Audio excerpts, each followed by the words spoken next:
Okay guys, I think I better get this video started. Continuing on from yesterday, I'm going to start assembling this block, but first I need to go through and blueprint all the bearing clearances, and I wanted to show you guys how I go about doing that and the tools I use and little tips and tricks. I've gone ahead and installed the oil squirters already, and I've installed most of these main studs that I got, ARP main studs, but you know, trying to show you guys everything I do, so I have a couple left to do here. And when you install them, you put on the ARP assembly lube, and not a big deal. You just stick it on the threads. But what I wanted to touch on was that when you're installing these into the threads, make sure you don't get any of that assembly lube on the surface between the main cap and the block. The reason for that is that it does have solids in that. The high pressure lubricant has solids in it that won't compress. So having any of that in between your bearing caps will basically throw off your measurements. So when you're installing those, be real careful because they're really hard to get them clean around there after you get them installed. So go ahead and finish installing these guys. And they say just to make these hand tight, but I like to give them just a little bit of a snug with a wrench, Allen wrench, just to make sure you're not like caught on a funny thread or something, and to make sure they're all the way seated. So I'll go through and kind of give them a little bit of a snug with an Allen wrench. Not a lot, because you just want them hand tight. But, you know, just to make sure they're all the way down.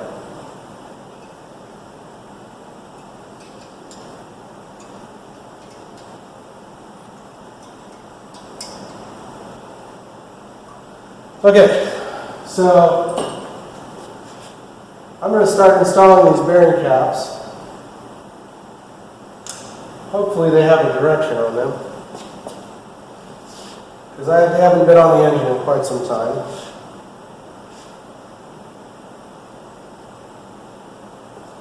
Do not see a direction arrow, however, typically your little bearing groove locates on the same side on both the block and the cap. So I'm going to go ahead and install them that way. And if they don't measure right, maybe I've got them backwards. So I'm going to go ahead and do that.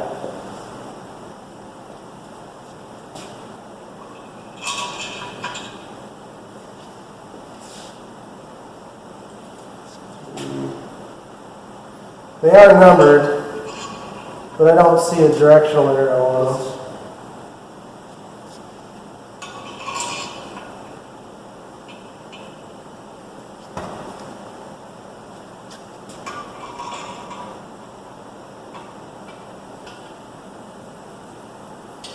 You want to kind of make sure they feel centered on the block.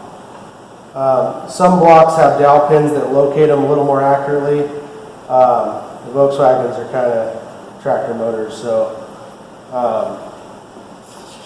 just make sure you have them fairly centered. I'm going to go ahead and apply the ARP assembly lube to the end of the stud and inside the nut as best I can.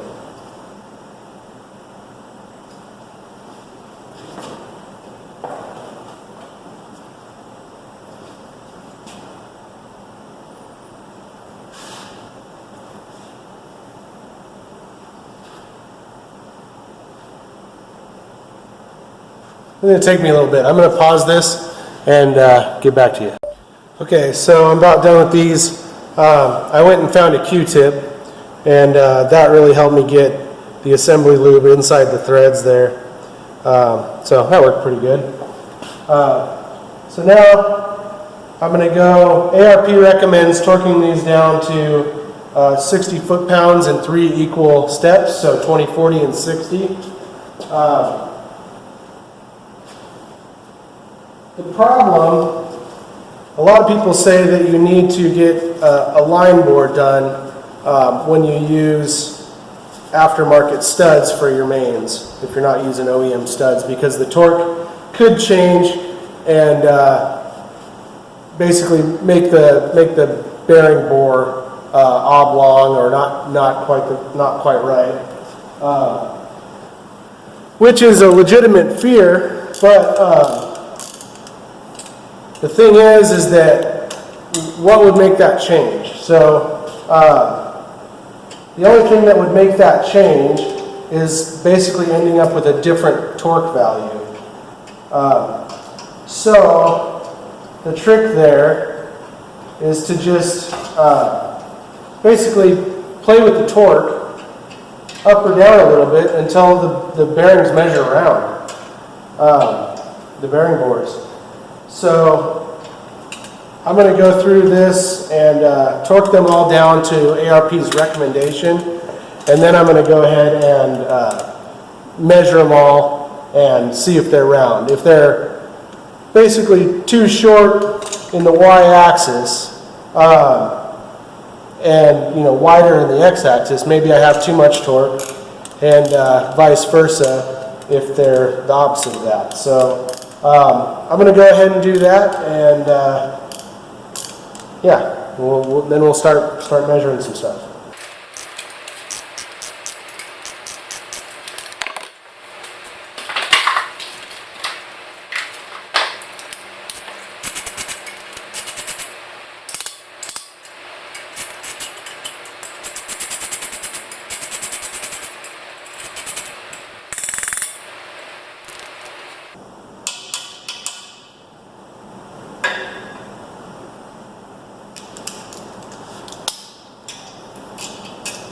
As I'm getting these seated, I'm just tapping the bearing caps front to back in order to get them centered on the block. Just by feel, basically. You can feel if the step is in one direction or the other. And I think before I go through and get all these done, I'm going to torque this first cap and just measure it to see if it's round to make sure I have the caps on there right.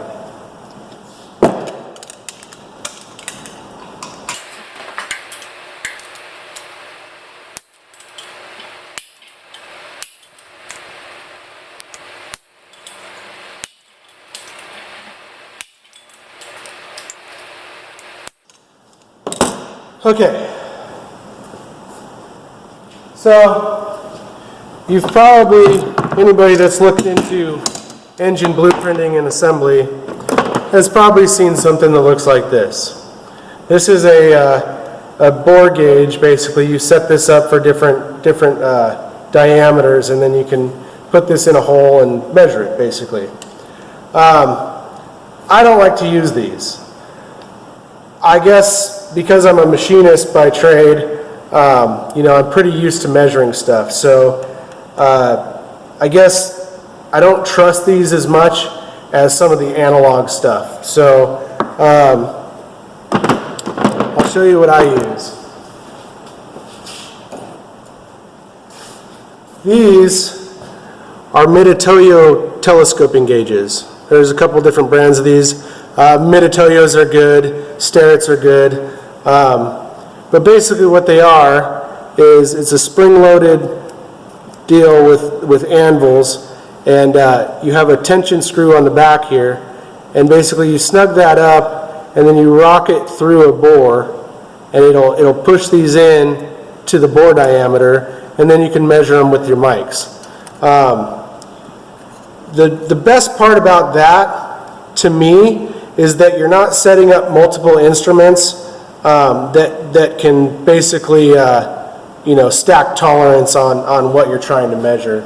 So basically, if I take my mic and I measure a crank journal, and then I measure a bearing diameter, and then I can directly see the difference from my crank journal to my bearing diameter without having a third instrument that could be adding, basically a little bit of error into the measurement. So I'll show you how these work. Let me see if I can get this camera set up a little different.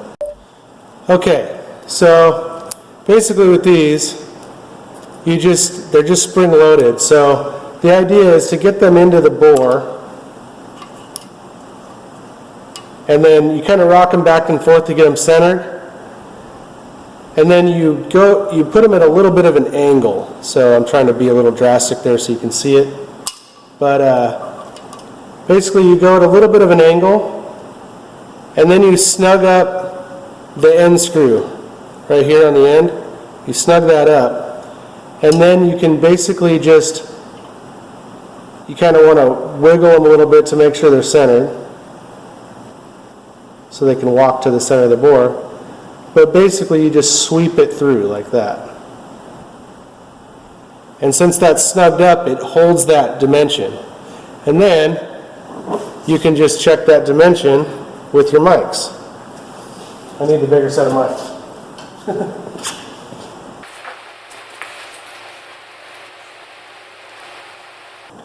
And then when you're measuring these, you just kind of want to lightly sweep it through until you find the highest point. And that'll give you a very accurate measurement within at least probably a tenth. Once you get good at using these, you can definitely measure within a 10,000th of an inch.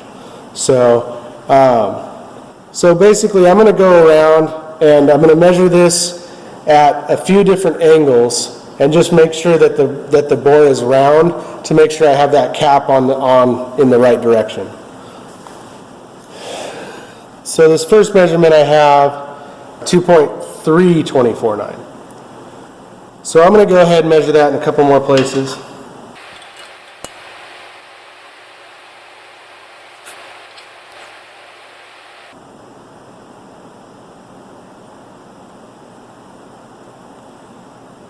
.3248. So pretty close. Within a tenth.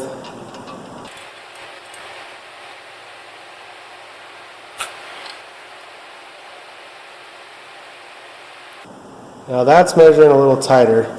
I'm going to double check my measurement there.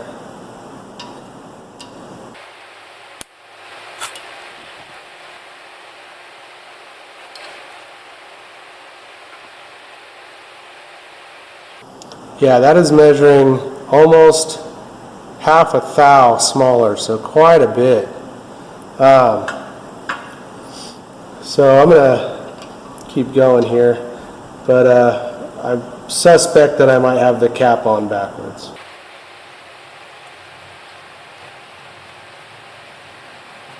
That one is closer, but still out a little bit. So I'm going to go ahead and swap this cap and see if it's better if I flip it 180.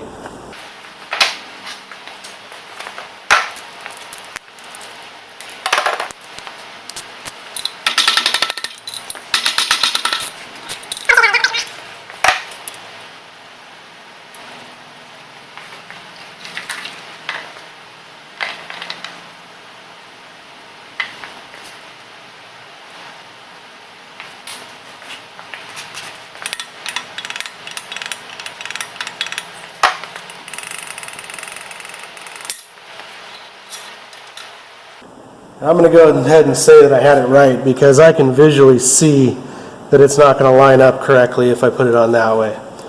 So I must have had it right. So maybe it's time to torque all these down and start playing with torque to see if we can get that bearing more round.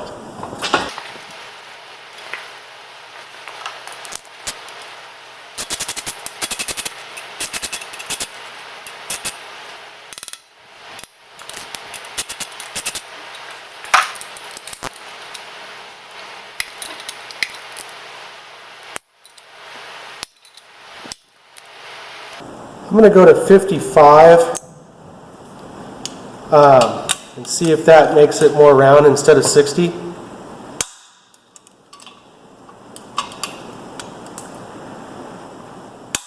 thinking I might have to actually go more than 60.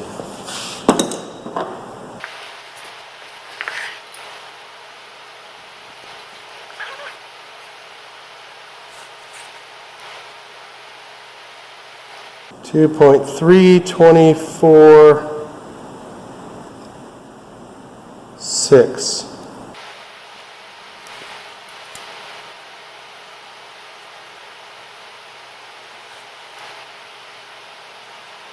2.324.6.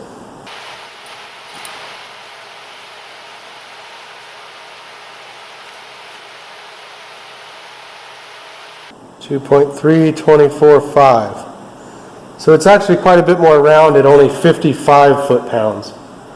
So I think maybe that's the magic number. I'm just going to go through and double check everything. It might be a couple tenths bigger in that direction.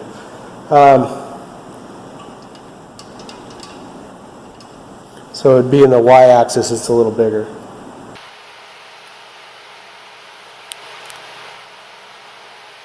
It's pretty darn close though. I'm getting 2.324.6 again.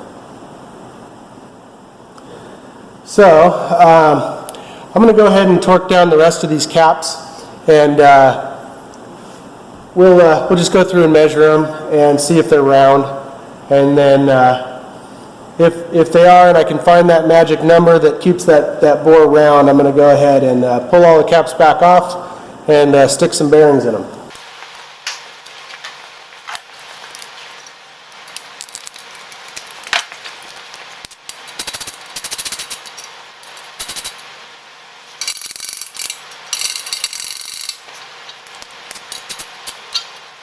See, now that cap I definitely put on wrong.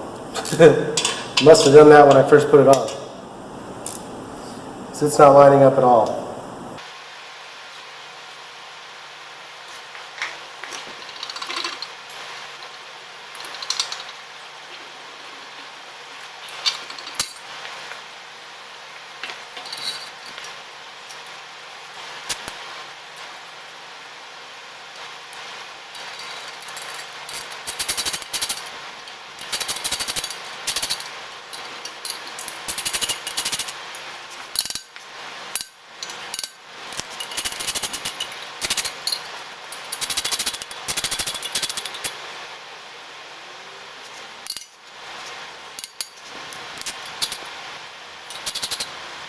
It's interesting to me that the cap with the thrust bearing doesn't even have dowel pins to locate it.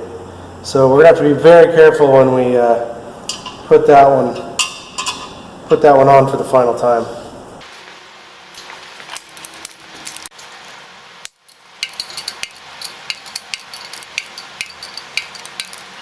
So I'm going 20, 40, 55.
Okay, so through some trial and error here, I found that about 54 to 55 foot-pounds makes those bearing journals pretty dang round as compared to the 60 foot-pounds that ARP recommended.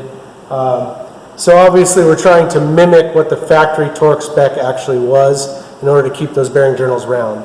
So about 54 to 55 foot-pounds is what I found. A little bit counterintuitive because the tighter you torqued the main cap, the larger the diameter grew this way. So what I'm thinking is maybe it's squeezing that cap too hard down into those corners, and it's actually pushing the cap from the sides and making it more oblong. So a little counterintuitive, but that's what the data shows, so that's what we're going with. I'm going to go ahead and pause this, and then I'm going to take all these caps off. I'm going to put bearings in it, and then I'm going to go ahead and show you how I check bearing clearances for the crank and the rod journals. So yeah, see you in a minute. Okay guys, before I get to rolling the bearings into that motor, I forgot I needed to do something here. My engine machinist had actually dropped this crank a little bit, and it had dented the trigger wheel. I don't know if you can kind of see that, but it's got a bit of a flat spot on there. It probably still would have worked, but I didn't want, the trigger distance to be off and possibly have some upset trigger signals there in the ECU. So I opted to replace it. I got a new used one. These bolts have like a serrated back to them, so they're supposed to be kind of self-locking, but I've heard some horror stories about these backing out and the trigger wheel coming loose inside the motor. So what I'm going to do is I'm going to go ahead, I cleaned all these up with Scotch-Brite before I bolted this on, and I'm going to go ahead and just put a little tack weld on each of these bolts to make sure they don't back out.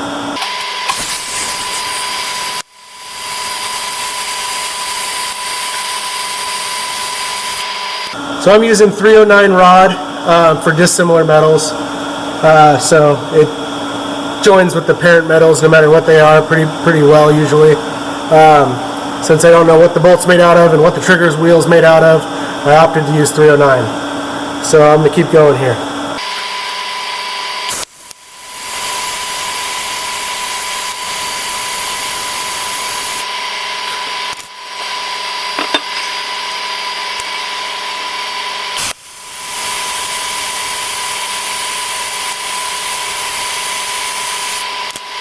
Easy as that. You can maybe see little tack welds on there. So that should cure any future issues with those possibly backing out and tearing stuff up inside the motor. So anyway, I'll get back to doing engine stuff here in a second. Okay, so I put the bearings in the motor and torqued down the main caps to the 55 foot-pounds that I found earlier that made them most round. I have the crank sitting here. So now I'm going to show you how I go about checking bearing clearances and why using these is so much better than using the dial bore gauges. So basically, because I use these, I get a direct comparison to the size of the diameter, the inside diameter of the bearing, to the outside diameter of the crank journal.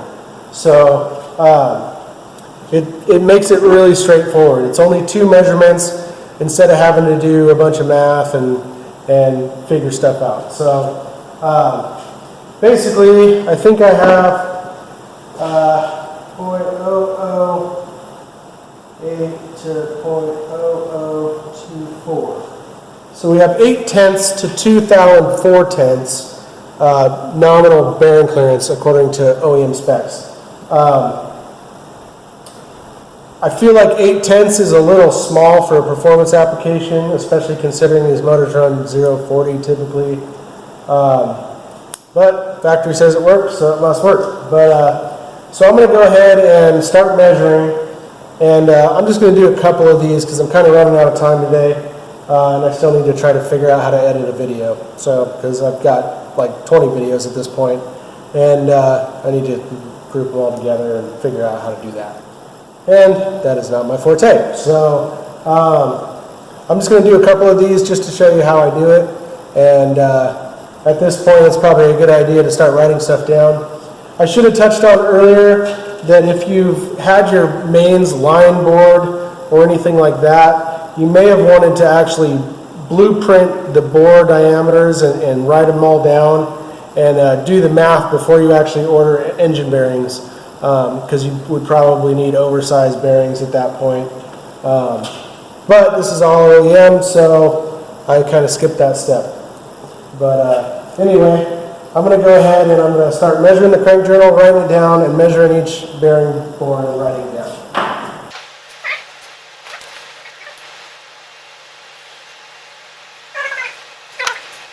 So you want to be real careful when you're measuring the crank, because these mics have pretty sharp edges on the anvils, and they are made out of carbide. So you can actually score up the crank if you're not careful, and you don't want to do that. So basically, I like to take several measurements around the journal and kind of get an average and make sure it's round. You guys can figure that out on your own. You know, take measurements front to back and all the way around the diameter in kind of different planes. That way you can kind of make sure it's round and then kind of average the size. And it is typical to have it be a little bit small right around the oil hole.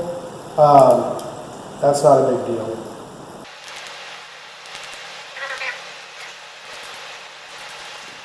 Now you never want to smash these down using the handle. Always use the ratchet or the clutch type if that's what you have.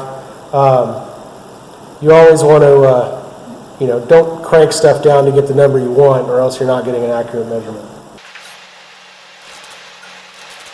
So this one's turning out to be pretty round. We're right at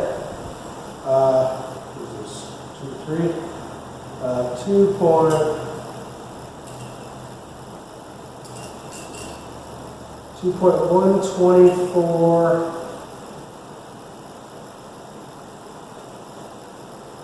and about 7/10. So 2.1247.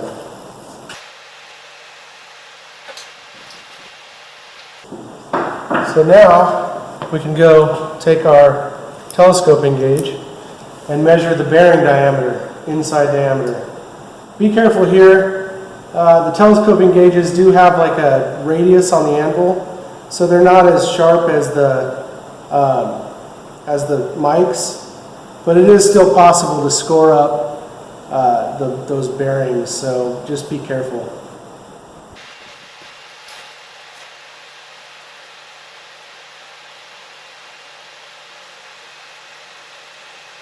So we're getting about 2.1262. Let me go ahead and take a couple measurements and see what we get here.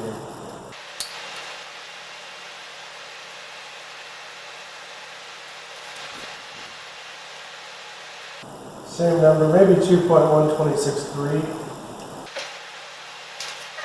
So right there we can see 1.1247 to 1.1263. We have 0.0016. So basically dead nuts in the middle of our tolerance for a bearing clearance, for the oil clearance. So that's pretty much how it goes. You do that through the whole block and check each bearing that correlates with the one in the block. And it's really nice doing it this way because you don't have to worry about the actual number. You don't have to like check the crank, make sure it's perfectly within spec, and then, you know, vice versa on the bores, and then the thickness of the bearing and all that. If you do this and this, you're measuring the crank journal with this, and you're measuring the bearing bore with this. So you end up with very simple math, and basically, you know, a lot less room for error as far as, you know, people that set up, you know, different instruments to check things and things like that. So this is my preferred method. Makes it very easy.